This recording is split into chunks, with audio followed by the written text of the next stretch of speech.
New at noon, Houston police bust a serial burglary ring involving hundreds of thousands of dollars of artwork. HPD says that these folks are just some involved in the ring. They've arrested many of these suspects over the last few weeks. Investigators say they targeted homes in River Oaks, but then branched out to Brazoria, Galveston, and Fort Bend counties as well, stealing jewelry, computers, expensive artwork, and guns.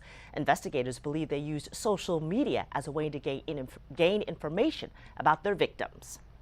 If you advertise that you're going to have a party on social media, it's very common that one of these guys might go in there and pose as a guest and look around your house and see what's going on if you have this huge party. So, just be mindful of that if you're going to post any of that stuff on social media. Among the paintings recovered, Paysage au Coq Rouge by Fernand Léger and La Plaine de Janvier by Claude Monet. If you have any information that could help investigators, call the number on your screen. You could get up to $50,000 in reward money. Also new, Houston